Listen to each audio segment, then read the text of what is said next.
Hey guys, welcome back to the channel and welcome to another video of us building the SR20. So in part one, the previous video, we saw that we assembled the bottom end, torqued everything, clearanced everything. So we have a nice moving, non-binding bottom end, a forged bottom end to handle a whole lot of power. Sorry. So now in this video, we're going to tackle the timing of the car, installing of the head, the upper and lower oil pan, and we're gonna get into it. A couple goodies I picked up was a new crank bolt from Mazworks, a new oil pickup tube, a new oil pump, timing chain guides. I have the hard back and the skeleton back. I picked up a couple Mazworks, the valve cover kit, timing chain. This is not a hydraulic one. This is like the solid state or permanent state timing chain. I forget what to call it. And then I picked up a block breather from Mazworks as well. This goes here in the block breather, and we are converting our block breather into AM with our whole catch can setup. So yeah, pick up a new oil tube, pan, and all these other goodies. Just make sure you know, just so you know, when you do get a new oil pump, you need to send your oil pump with the block to the machine shop so that they surface it as one piece, so you don't have like an inconsistent level when you place your head on, because if you don't machine it, you will have oil leaks and you will have a really bad day. So before we install the timing chain, at this stage you can do several things. You can either install the coolant lines that go around the block. You can put the crossover pipe or this pipe for the controller, the idle air controller, or the coolant. You can put the block breather. So what we're going to do is go ahead and install our block breather. If you are going to run this from Mazworks, you need to install this before you put the head on, because once you put the head on, you're going to have no access to put this on.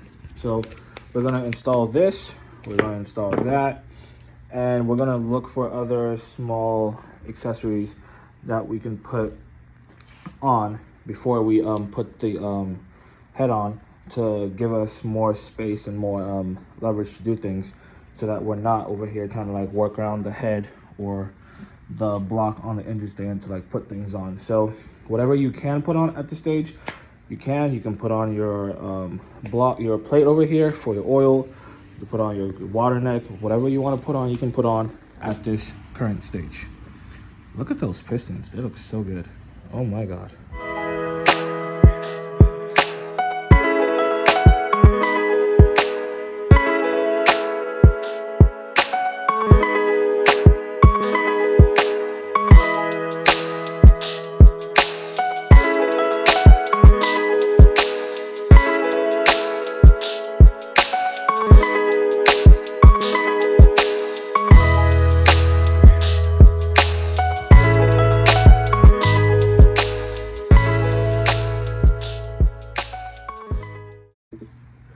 So now I'm just going to install the knock sensor. This is a brand new aux sensor off of Shinjuku.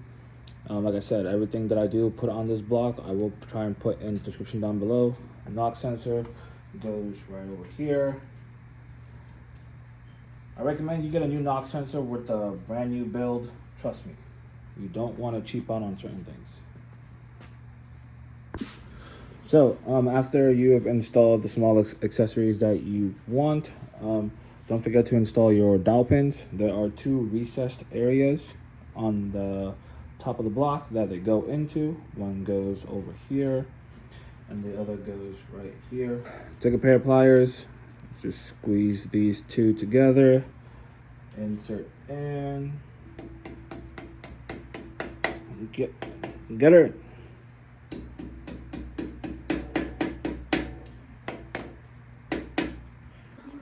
Okay, so now we're going to install the water pump. If you are installing the water pump without a gasket, on the water pump you'll see that it has little recessed areas where you're supposed to apply the silicone all over so that you can attach it on. But I bought the ISR water pump kit or upgrade or whatever, where it came with a gasket and a lower thermostat, and like the pipe, the coolant lines somewhere over there. But yeah, I'm just gonna install this with the gasket. If this does leak, it's a water pump, it's easily accessible, it's right there. We'll just take it off when it's installed and the engine is running, and we'll go from there.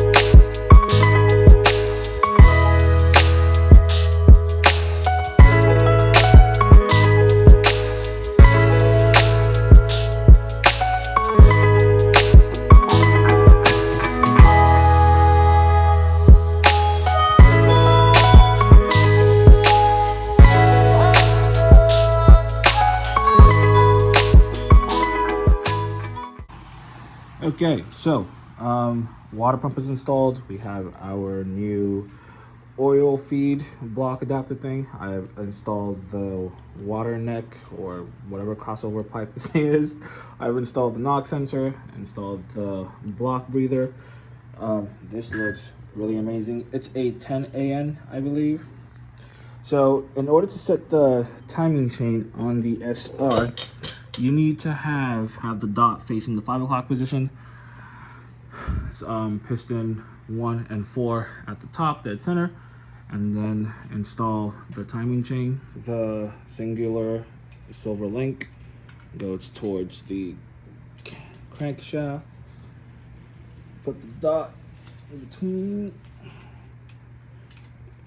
Okay, let that drop. Got the 2 Allens and the with the guide with the hard metal back. Lift this chain up. Make sure this goes in back of here. You can let this drop. Take one of your Allens, place it in between there.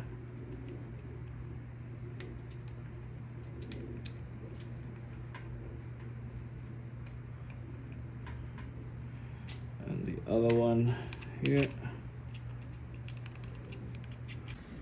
Okay guys, so one thing I did before putting on the timing chain was I went ahead and removed the back cover for the oil pump, and I packed it with some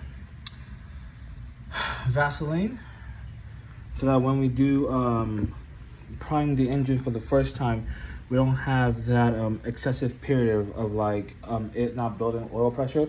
With it being packed full of Vaseline, it will help you build oil pressure quicker so that you're not having your parts run dry. Yes, we did apply assembly lube on it, but this method or this trick helps you with the first initial start. And then I also went ahead and put some blue thread sealer on the screws and the bolts for the oil pump.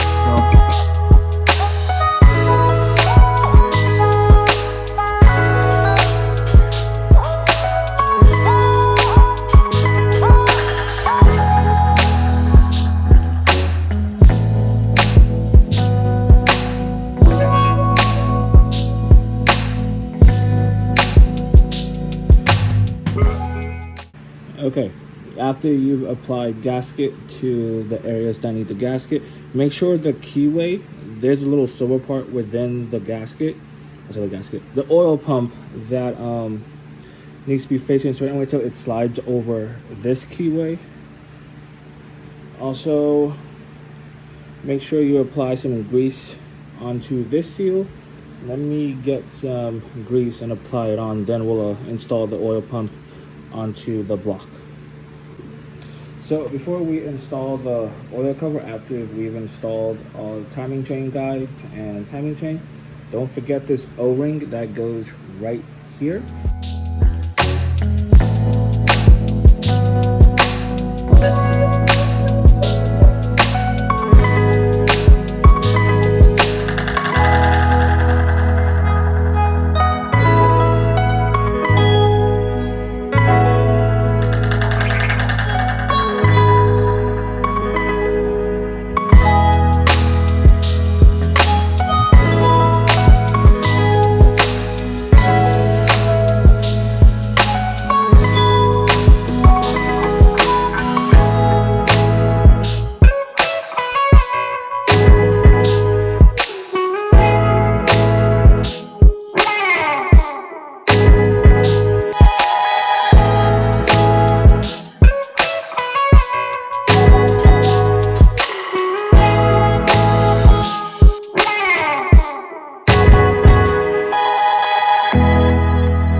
assembled the short block.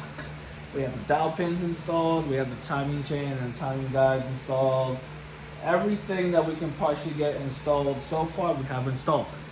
Now here comes the fun part.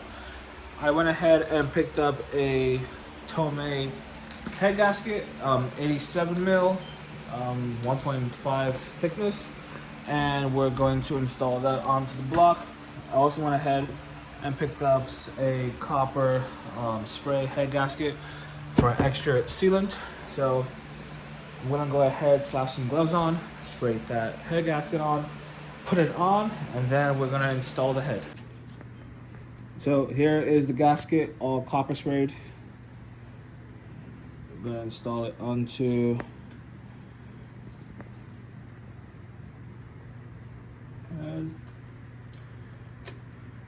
voila. Head gasket is installed. Now the fun part, the head.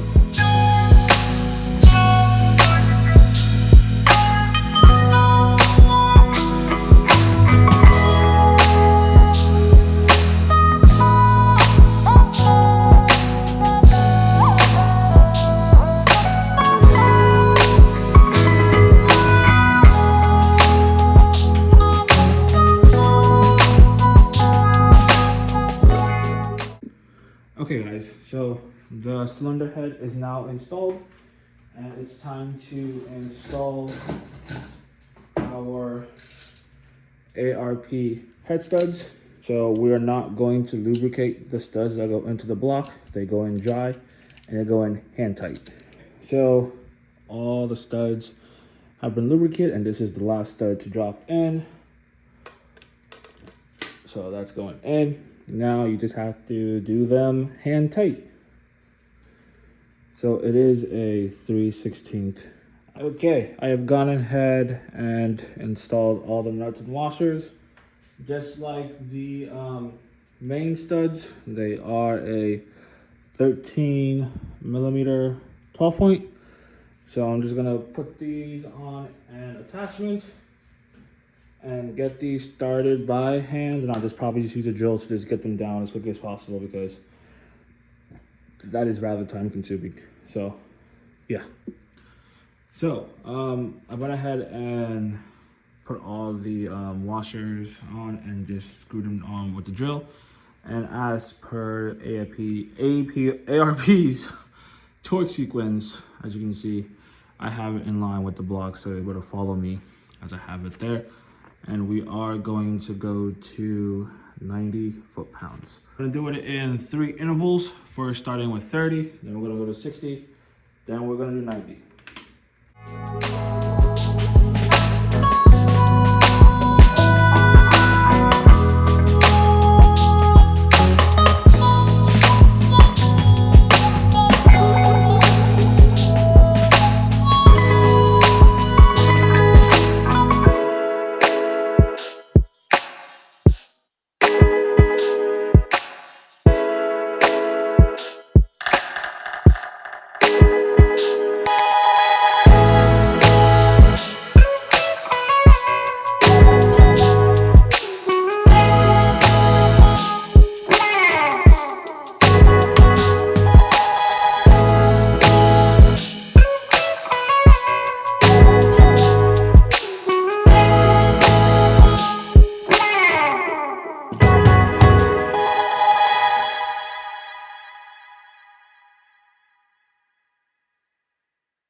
Okay guys, so I went ahead and installed the cams onto the head. I went ahead and bled all the lifters. All you need to do is find a bin or bowl big enough for you to deeply submerge the hydraulic lifters into, and you just need a push pin or some sort of small Allen to press the check valve in it to bleed them. So these were the cams I was the sprockets I was talking about, the Jim Wolf adjustable stuck position cam sprockets. This is what the instructions look like. So hole 1 and tooth 1 is for our stock, and then these are the various degrees based on the holes and pins we can use to degree or advance or retard timing. So I went ahead and got the exhaust and intake on. It's much easier to install your cams when you don't have the caps on. You're more like you're just able to like swoop it underneath the chain, put it in, and set it on. So we have our intake on tooth number 1, and then our pin on number 1, and then same here, our pin on number 1, and then our tooth. Oop, I need to move that over, but yeah, let me fix that real quick. Okay, so I put the silver tooth on number 1, so now we're all good to install our caps and our oil feed for the top. I am running no rocker stoppers because those are really bad for SRs. They do more harm than good. But yeah, no rocker stoppers. Just go ahead and install the caps onto the engine, and we go from there. Okay guys, so I have the cam caps all down. I still have our silver link on number 1, and then our silver link on number 1. That might be a tooth over, but I will, nope, it's on. Our pin for our exhaust cam is number 12 o'clock position. Our number 1 is at a 12 o'clock position. So if you are putting these on and you don't have this amount of slack, just make sure that your crank, the keyway, is facing towards the pin over here, so it's facing at a 12 o'clock position. If not, and it's facing this way or that way, it's putting tension on this side of the chain, so you don't have as much slack as you need to put this on. And then to put the cam cap on, I noticed that when I had it on, that the cam was a little bit this way due to the crank not being centered, and I thought it was the cam actually moving, but it was just that the crank was not centered. So now we have our cams on. The crank is set. I gotta put the bolt back on because I took it off because I have fat fingers and it couldn't fit. So I took that off to give me some space to put this on. So now we're just gonna put that on hand tight, and then we're gonna go through the torque sequence of tightening the bolts for the cam caps, and then we are good with the head and timing, and then we'll move on to our manual time tensioner, and then our cam angle sensor. Okay, moving on to more goodies. I went ahead and lubricated our O-ring for the MazdaWorks time chain tensioner. Put a little in. You'll see a little groove area that the O-ring will sit in. Just go ahead and lubricate that. I bought a gasket kit from Injuku that supplies a gasket for the timing chain tensioner. There is a set way these go. If you put it this way, the holes line up. But then if you put it this way, it feels like the holes don't line up. So this tab goes towards this way. And then we are set to install our chain tensioner. So after you have it in, just go ahead and install the supplied nuts.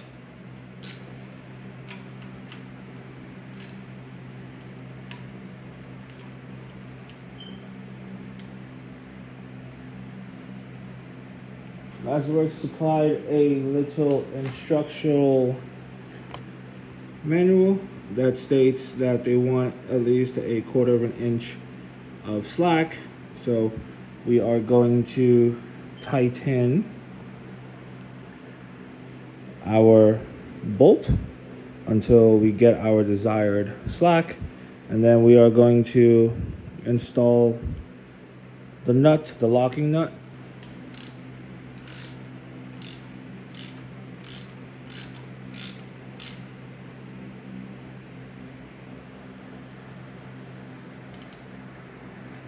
It's too much.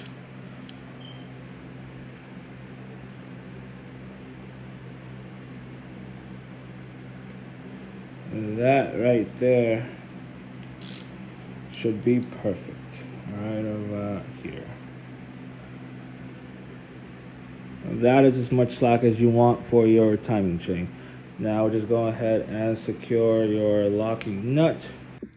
Okay, now moment of truth. I have installed the spark plugs and torqued them to 14 foot-pounds. Now we are going to spin the entire rotating assembly and hope we hear a hissing noise. If we hear a hissing noise, then we have installed everything correctly and we have good compression. Also, I've fixed the gasket thing, and that took me like forever, but anyways, that's done. I installed the new crank pulley. So let's go over and turn it over and see if we hear hissing like an angry cat. Then we know we have good compression. So, let's do this, shall we? Oh, yes.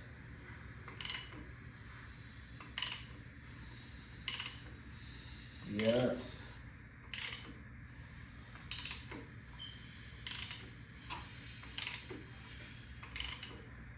Okay. Well, I know I have a compression. And with these big cams, this thing is going to sound crazy. But that will complete our long block assembly. One thing I forgot to mention is when you are installing your cast, yes, I did pick up a GK Tech clear cast cover. When you are installing your cast, you will notice that there are 2 dots on the cast. You want that line to be in line with that dot on the top right. Then as you slide it into the whole slot, the helical drive will activate that other helical drive, and then that line should line up with the second left hand dot. When you see that that line has lined up with that second dot, you have installed your cast properly.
so we've reached the final point of the long block where we assemble the bottom end. So I did pick up a baffled oil pan for the SR20DET. One thing to note, if you are installing a baffled oil pan onto any car, do not flip the engine upside down and install this. Install this right side up so the baffles are facing down. Because if you flip it over and you install them over and you flip it back over, the baffles might not go back down where they're supposed to go. So flip the engine right side up and install oil pan set way.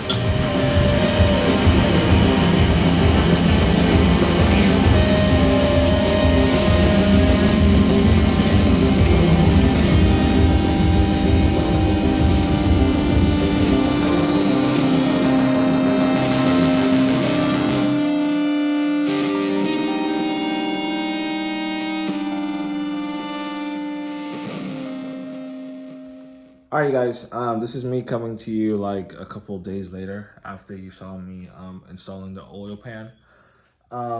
Since then, what I did was install the coolant lines. I simplified the coolant lines. I got my PRP goodness on the block. I got my belts on. The engine is completely assembled, and let me show you what I did.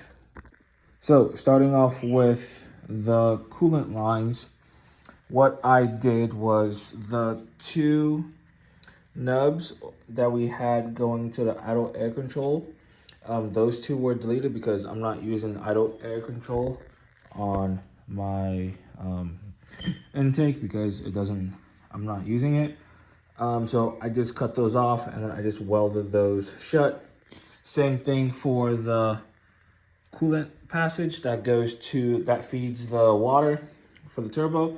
I also chopped that off, and I think that's the coolant return. I'm not sure. It's the coolant return or feed, whichever one that is. I also chopped that off, welded that closed because that went to the turbo. So these two were chopped off. That was chopped off, welded shut.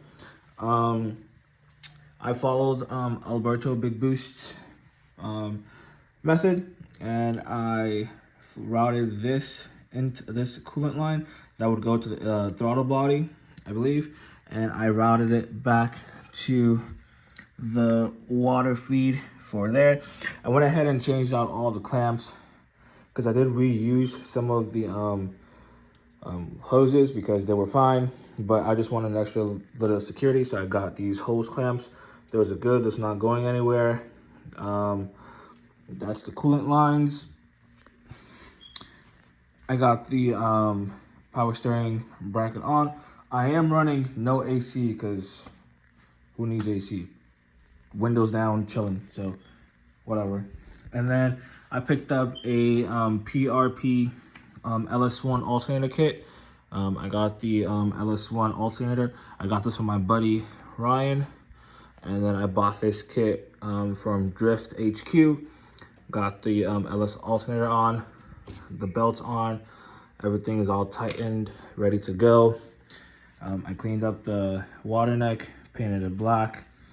Oh, also, I did change the water neck on this side from the S13 one to the S14 one because it utilizes a water return or whatever it is from the turbo. So this was what I bought so I could have an AN fitting going here rather than having it go all the way back to the back of the block. So everything will be on this side. Motor mounts are installed, power steering is installed, neck, pulley, everything is installed, and she is ready to go in. Kind of sucks how they only had purple in stock because I wanted black, but when I do get the valve cover powder coated, I am gonna take these pulleys and the valve cover and possibly try and match that color because I do like that color. It does look really nice. The PRP purple, kind of like it. So I'll probably take it and make these two pulleys and the valve cover that color if they can color match it. If not, I am out of luck. But other than that, we have a fully assembled SR20 ready to go into the car. Don't mind my dog, she's over there chilling. Engine is assembled. Now I just gotta take the tranny over there, attach it. My clutch came in, she's sitting right over there. And I just gotta made it, because one thing I did do is I also got a transmission mount, so I gotta change that out. Hopefully I don't forget how those go, but yeah, we're done. So with that being said, thank you guys for tuning in. We have completely assembled our SR20DET.